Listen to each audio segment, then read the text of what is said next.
दोस्तों, इंस्टाग्राम पर अगर आप लोगों के ग्लो अप देखकर थक गए हैं तो आज हम आपके लिए कुछ ऐसे अनोखे जानवरों का ग्लो अप लेकर आए हैं। जी हाँ, सुनने में भले ही थोड़ा उटपटा सा हो, लेकिन सच यही है कि एनिमल्स भी इंसानों की तरह छोटे, पर चाहे कितने भी अगली और अजीब क्यों ना हो, लेकिन बड़े होकर इनका चेहरा भी चांदी की तरह चमक जाता है, वो भी नेचुरली। कुदरत ने इंसानों के साथ साथ कई जानवरों को भी उम्र के साथ खूबसूरत बनाने का तोहफा दिया है।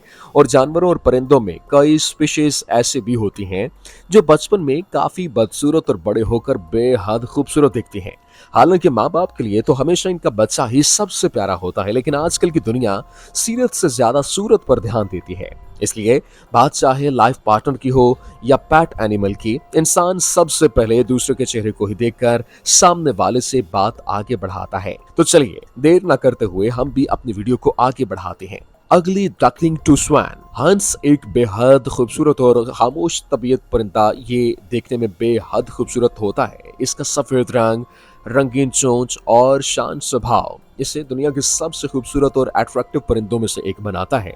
लेकिन म्यूट स्वैन यहाँ पर बड़े होकर बेहद खूबसूरत लगता है। बचपन में इसी स्वैन को लोग कुछ खास पसंद नहीं करते। म्यूट स्वैन के बेबी देखने में काफी कम अट्रैक्टिव और खूबसूरत होते हैं और इनके बच्चों का रंग ग्रे और सफेद फार्म के कॉम्बिनेशन में होता है, जो इन्हें इनकी मां से काफी अलग बनाता है। इनके फादर बिखरे हुए होते हैं और इसके साथ उम्र के साथ साथ शरीर के रंग में भी बदलाव साफ तौर पर देखा जा सकता है। लेकिन हैरानी की बात यह है कि जो बेबीज छोटे पर अगली दिखते थे, वो बड़े होकर काफी खूबसूरत हो जाते हैं। यही नहीं, इनके इस बदलाव पर एक काफी मशहूर कहानी भी है, जहां एक अगली हंस बड़ी होकर काफी खूबसूरत हो जाती है। टैडपोल्स और फ्रॉग्स। मेंढक पानी और जमीन पर रहने वाली ऐसी स्पीशीज हैं जो खूबसूरत से खूबसूरत और बदसूरत से बदसूरत लग सकते हैं।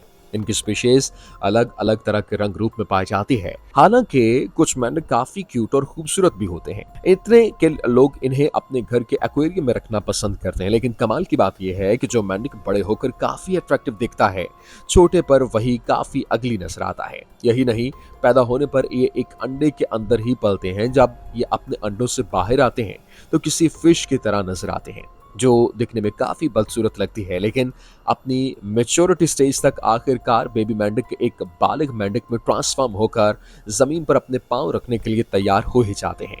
कई मेंढक अपनी जिंदगी का सफर एक टैडपोल के जरिए यहाँ पर शुरू करते हैं, जो सिर्फ पानी में ही रह सकते हैं। और टैडपोल स्टेज ये कहीं इससे भी एक मेंढक की तरह नहीं दिखते, लेकिन मेटाफोर्सिस से गुजरते हुए इनके अंदर कमाल की ट्रांसफॉर्मेशन होती है।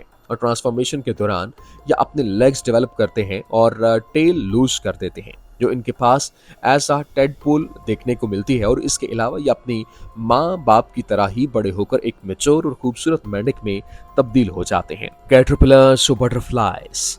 अगर आपको सच में कोई बेहतरीन ट्रांसफॉर्मेशन देखनी है तो बिना किसी शक के अगर आप कैटरपिलर्स को बटरफ्लाइज बनने तक का ट्रांसफॉर्मेशन देख सकते हैं, जो किसी को भी सोच में डाल दे। क्योंकि ये बटरफ्लाइज होते ही इतनी खूबसूरत और कलरफुल है कि कोई भी इनके प्यार में पड़ जाए। हर इंसान को बटरफ्लाइज को पकड़ना, इनके साथ फोटो क्लिक करवाना पसंद है। लेकिन अगर आपने इनके बटरफ्लाई बनने तक का सफर देख लिया तो आप भी हैरान रह जाएंगे।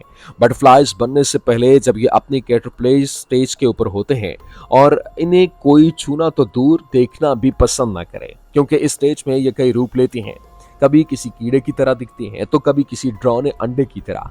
हालांकि यही स्टेजेस 7 से लेकर 14 दिनों तक चलती है और एक कैटरपिलर को एक मैच्योर और कलरफुल बटरफ्लाई का रूप देती है। इन कैटरपिलर के भी कोई रूप होते हैं, आप देखकर हैरान हो जाएं। आपको हो सकता है देखने में खूबसूरत भी लगे, क्योंकि ये भी एक बटरफ्लाई के पंखों जैसे कलरफुल होते हैं। लेकिन इनकी खूबसूरती को देखकर इन्हें छूने की गलती नहीं करें, क्योंकि कैटरपिलर इंसानों को नुकसान पहुंचा सकते हैं। एक्सोलोटल।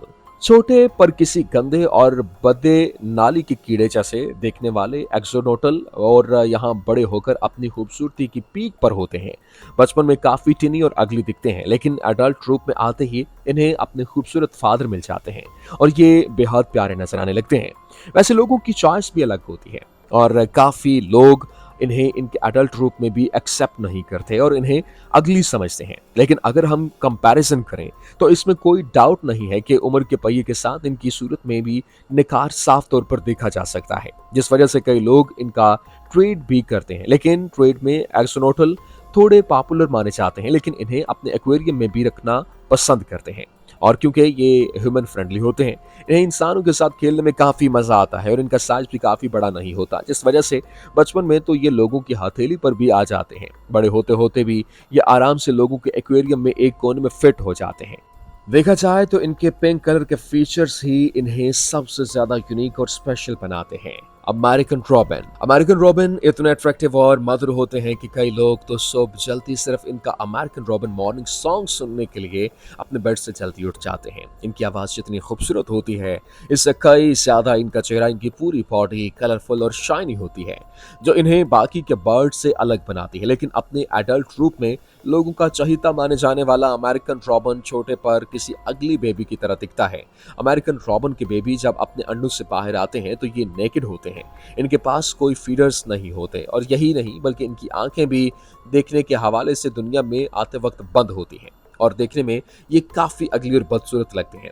उस वक्त तो कोई इन्हें अमेरिकन रॉबिन का बेबी तो नहीं बता सकता। जैसे ये बड़े होते हैं, इन्हें इनके प्यारे फीचर्स और रंग मिल जाते हैं एकदम अपने माँ बाप की तरह, और कुछ वक्त बाद यही इन उड़ने के साथ साथ गाना गाने में भी एक्सपर्ट हो जाते हैं। यूरोपियन स्टारलिंग, अक्सर लोग कहते हैं कि ब्लैक इज ब्यूटी, लेकिन यूरोपियन स्टारलिंग को यहाँ पर देखकर इस बात का सही मतलब समझ आता है। यूरोपियन स्टारलिंग बर्ड का पूरा काला रंग और इस पर कुछ ब्राउन स्पॉट्स काफी यूनिक और खूबसूरत बनाते हैं। इनकी शाइनी बॉडी अलग से इन्हें क्लासी बर्ड का टाइटल देती है। लेकिन सोचने वाली बात यह है कि बड़े होकर लोगों की one of the favourite bird मानी जाने वाली यूरोपियन स्टारलिंग बचपन में किसी अगली बर्ड से कम नहीं लगती है। जी हाँ, यूरोपियन स्टारलिंग जब पैदा होती है तो ना तो इनके पास कोई पर्टिकुलर रंग होता है और ना ही बॉडी पैदा होने पर इनके फीचर्स भी काफी light, without shape and colour and equal होते हैं, जिसकी वजह से ये देखने में काफी अजीब लगते हैं।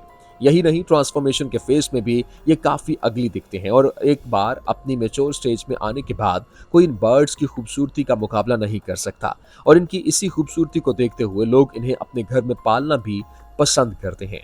मैलर्ड डक, इस लिस्ट में बटरफ्लाई के बाद अगर कोई सबसे खूबसूरत ट्रांसफॉर्मेशन है तो अनडाउटेडली वो मैलर्ड बतख है, जो बेहद क्यूट और खूबसूरत दिखती है और इनकी शानदार कलरफुल चमकती हुई बॉडी इनकी खूबसूरती का असली राज है। ये कई कलर्स के कॉम्बिनेशन से बनी हुई है, जिसकी वजह से लोगों को पहली नजर में ही इनसे प्यार होना तय है। वैसे जितनी खूबसूरत ये बड़ी होकर लगती है, वैसे छोटे पर नहीं, क्योंकि बचपन में ये सिर्फ दो ही कलर्स में लीन रहती है, जिसमें पहला ब्राउन और दूसरा कुछ येलो कलर की कॉम्बिनेशन में होता है। और अब इनकी स्टेज ऑफ लाइफ में ये अपनी माँ की तरफ खूबसूरत और कलरफुल नहीं होती, जिसकी वजह से लोग इनसे ज्यादा इनके पेरेंट्स को पसंद करते हैं। बात सिर्फ रंग की नहीं, बचपन में जिस्मानी रूप से भी इनमें एक मैच्योर डक की कंपैरिजन में काफी सारी प्रैक्टिस्टिक्स की कमी देखी जाती है। पांडा, काले और सफेद रंग के दिखने वाले गोल मटोल पांडा के से अच्छे नहीं लगते। लोग तो इन्हें इतना पसंद करते हैं कि इन्हें सॉफ्ट टॉय के तौर पर भी अपने घर में लाते हैं। इन क्यूट छोटे पांडा की क्यूटनेस देखकर कोई चाहकर भी अंदाजा नहीं लगा सकता कि जब ये पांडा पैदा होता है तो काफी अजीब सा दिखता है। पांडा बड़े होकर जितने बड़े हो जाते हैं और बचपन में वो इतने ही छोटे होते हैं, जो बर्थ के वक्त एकदम पिंक कलर का दिखता है। यही नहीं, इसके जिस्म पर कोई बाल भी नहीं होता, जो इसके वजह से नेकेड नजर आता है और बर्थ टाइम पर इनका वेट भी काफी कम होता है। और तो और ये अपने माँ बाप से बिल्कुल मैच नहीं खाते। हालांकि वक्त के साथ साथ ये छोटे पांडा भी अपने पेरेंट्स के रंग में ढल ही जाते हैं और इनकी ही तरह काले और सफेद रंग के साथ मोटे और भारी भरकम भी बन जाते हैं। वैसे पैदाइश के वक्त ये पांडा काफी एक्टिव होते हैं, वो तो बड़े होने पर इनका आलस इन्हें जकड़ लेता है और यहाँ जो बैठते हैं वहाँ घंटों डेरा जमाए रहते हैं। तो चलिए दोस्तों, आज का वीडियो यहीं खत्म होता है। अगर आपको ये वीडियो पसंद आया हो तो कमेंट सेक्शन में अपनी राय का इजहार कीजिए, वीडियो को लाइक कीजिए और हमारे चैनल को सब्सक्राइब करना मत भूलिए। और हाँ, बेल आइकन को भी प्रेस कर दें ताकि हमारी लेटेस्ट वीडियोस आप तक बर वक्त पहुंच सकें।